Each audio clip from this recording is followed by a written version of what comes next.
সকালবেলা ঘুম থেকে উঠে মানে আরেকটা সারপ্রাইজ পেয়ে গেছি। আর আমার পিকু আমাকে প্রতিদিন সারপ্রাইজ দিচ্ছে। প্রত্যেকটা দিন আমি ওকে নিয়ে একটা প্যারার মধ্যে আছি বলতে পারেন। আমি আমার আগের যে ক্যাটগুলো ছিল এগুলোর জন্য কখনো কিন্তু আমার বাসা ক্যাট প্রুফ করা ছিল না। আপনারা যারা শুরু থেকে আমার ভিডিওগুলো দেখেন আপনারা কিন্তু জানেন, এবং অনেকে কমেন্ট করেছেন, বলেছেন যে আপু জানানা ক্যাট প্রুফ করে দেন, নয়তো বিড়াল পড়ে যাবে।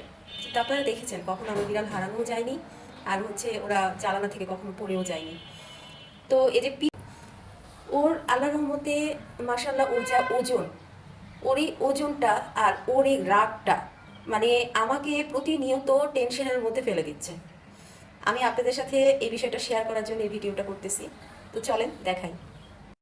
তো কালকে রাতে দেখলাম তারপরও এই জায়গায় খামচি এই জায়গাটা খুলে ফেলছে। মানে ওর এই চেষ্টাটা সবসময়ই থাকছে যে ও এদিক দিয়ে এই সাইডটা বসবে, এই সাইডটা বসবে, আর যদি সুযোগ পায় তাহলে লাফ দিবে। এখান দিয়ে লাফ দিলে তো বিড়াল অ্যাক্সিডেন্টলি মারাই যাবে। আমার কোনো বিড়াল এখানে উকি দিয়ে আর যাওয়ার চেষ্টা কখনো করে না, কিন্তু পিকু করছে। তো আমি এখানে অনেক সতর্ক করে 2-1 দিন পর পরই ক্লিপ মেরে দিচ্ছি। তো কালকে যেটা করলো আমি দেখাই। তো আপনারা কিন্তু আমার বিড়ালের এই রুমটা চেনেন, ঠিক আছে? আমি পিকুকে আর প্রত্যেকটা বিড়ালকে রাতে এখানে 2-3 দিন রেখে তারপরে রাতে ঘুমাতে চলে গেছি। তো অর্ধেক রাতে ওই দিন মানে পরশু দিন রাতে আমার মনে হলো আমি বিড়ালগুলোকে আরেকবার চেক দিই রাতে 2টার দিকে। তো আমি এসে চেক দিচ্ছি, দেখছি যে পিকু নাই। আমার মন টান দিয়েছে যে পিকু কোথায়, আমি একটু গিয়ে চেক দিই পিকুর কি অবস্থা। তারপরে যখন এই রুমে আসলাম এসে দেখছি পিকু নাই। পর্দা লাগানো ছিল, লিটার টিটার যেভাবে রেখে গেছিলাম সেভাবেই ছিল। বিড়ালের খাবার দাবারও এইভাবে রেখে দিয়েছি, এভাবেই খাবারটা ছিল। সব বিড়ালরা খাচ্ছে, সব বিড়ালরা যে যার মতো ঘুমাচ্ছিল, কিন্তু পিকুকে পাচ্ছিলাম না। তো হুট করে বাতাসে বাইরের থেকে জানালার পর্দা যেটা আছে সেটা নড়াচড়া করতেছিল। তো আমি দেখলাম, এই যে দেখেন আমি এই প্রত্যেকটা জায়গায় কিন্তু ক্লিপ দিয়ে রেখেছি। নর্মালি আমরা যারা বাসায় ক্যাট প্রুফ করি সেইখানে কিন্তু এইভাবে নর্মালি 3-4টা ক্লিপ দিলে হয়ে যায়। আমি এইভাবেই দিয়েছিলাম নিশ্চিন্ত থাকার জন্য। এই জানালাটা আমি ক্যাট প্রুফ করে দিছি একমাত্র আমার পিকুর জন্য। পিকু চলে যায়, এছাড়া অন্যান্য বিড়ালরা চেষ্টাও করে না এখান দিয়ে উকি মারার। তো ওই দিন দেখি যে এদিক দিয়ে ও শক্তি দিয়ে এই ক্লিপটা খুলে তারপরে ওইদিকে চলে গেছে। রাতে 2টার সময় আমার হাজব্যান্ডকে ডেকে এনে আমি এখানে ডাবল ক্লিপ দিই। দেখেন একটা জায়গায় আমি কতগুলা ক্লিপ দিয়ে রাখছি, দেখছেন? ও তারপরেও আরেকদিন কি করলো, এইটা খুলে ফেলছে। আবার ক্লিপ দিছি, আবার ক্লিপ দেওয়ার পরেও দেখলাম। তো আমি আর পিকুকে এখানে আর ছেড়ে রাখি না।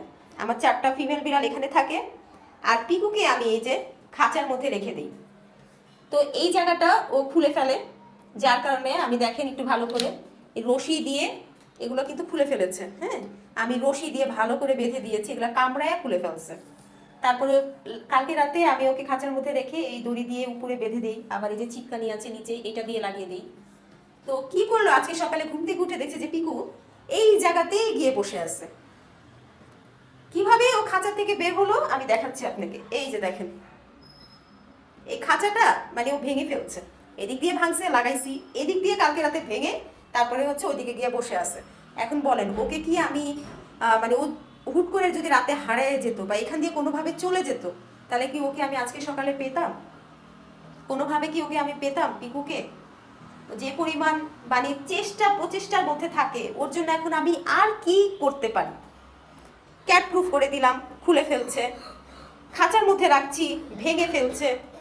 এখন ওর জন্য আমি আর কি করতে পারি? আপনারা আমাকে একটু জানান যে কি করলে একটু ভালো হয়। এই হাতুড়ি তো আমি এই জায়গায় রেখে দিয়েছি, যে একদিন পর পরই পিকু আমাকে এক একটা সারপ্রাইজ দেয়, আমি টেনশনে পড়ে যাই, আর এটা দিয়ে আমি কাজ করি এই রুমের। প্রতিদিন আমার টুকটাক কাজ আছেই ওর জন্যে। তো আমার মনে হয় পিকু কোনো একদিন হারায়া যাবে, ওকে কোনোভাবেই রাখা যাচ্ছে না। তো ওকে নিয়ে কি করা যায় আপনারা একটু জানান। আর ওই রুমটা আমি আর কিভাবে বাঁধবো যে ওকে আমি নিশ্চিন্তে রেখে আমি একটু রাতে ঘুমাতে পারবো। ওকে রেখে আমি নিশ্চিন্তে যেন একটু ঘুমাইতে পারবো। আপনারা আমাকে একটু বলেন আর কি কি করা যায়।